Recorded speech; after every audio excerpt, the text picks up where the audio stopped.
We have been saying on this show since we started, and just even in our private conversations, that when it comes to mortgage renewals, we never really had anything to worry about. The headlines were saying the opposite. And now TD Bank says Canada retreats from the edge of the mortgage renewal cliff. What do you think about this?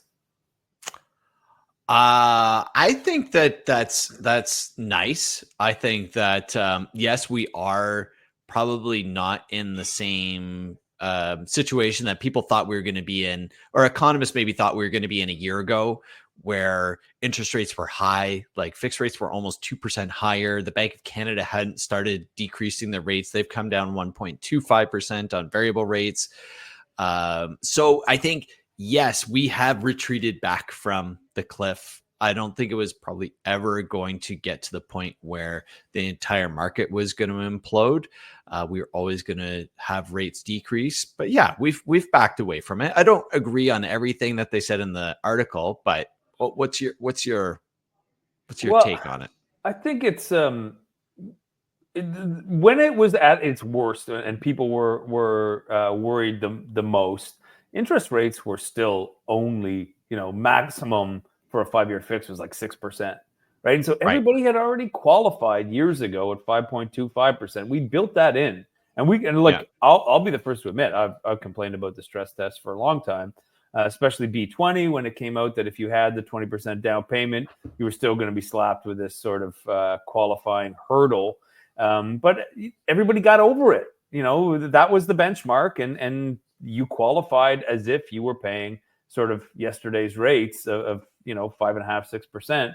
So the sticker shock sucked for anybody who had to renew, because they're looking at $500-$600 more a month in mortgage payments for the next 3 to 5 years, 2 to 5 years, whatever term that they took. But at the same time, but they could all qualify for it. So I think that it's good that we're always right and the headlines are pretty much always wrong. And now they're finally catching up to us here. They're getting it now. They got to watch the show. We want our flowers, we've been saying it. We've been telling people to relax. Not that $500 a month in extra payment is going to make you relax, but you're not going to lose your house. So no, many people make more money than they did 5 years ago when they signed this low interest rate as well. So the kind of the absorption of being able to pay that higher amount, and people have had this in their mind that my interest rate's going to go up, the mortgage payment's going to be higher, I better start planning for that. That's been in the media. So that's the good thing about interest rates being higher, is that people have had to be more on top of their payments. I loved in the a question in the article that TD is crediting diligent Canadians with helping the country back away from the credit cliff. It just made me think of our brave Canadian homeowners borrowing less and saving more. But then we were talking last week about consumer debt being hitting a record high. So which one is it? Are we the brave Canadian savers, or are we like spending all of our savings on debt? Or now we just feel okay about it, Canadians. And we looked at that, and it's like Canadians have had the highest household debt since forever. And I remember when we were at that conference, and Dr. Sherry Cooper was talking about that, about how Canadians have always had more bigger mortgages, more consumer debt, and we just seem to trudge on. So if you put all that into perspective, I just don't know how you can publish these sensational headlines that make everybody worry.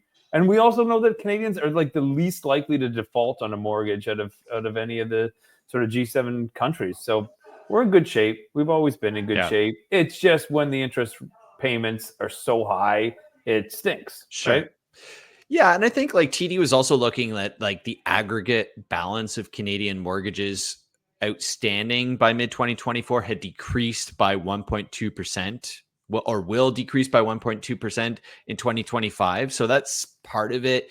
But I think that people have just been purchasing less homes, right? Like the real estate market has decreased a lot. So people are taking on less debt going forward. Like we're not adding as much debt, but that doesn't really account for the debt that people took on during the pandemic, these big mortgages at low interest rates.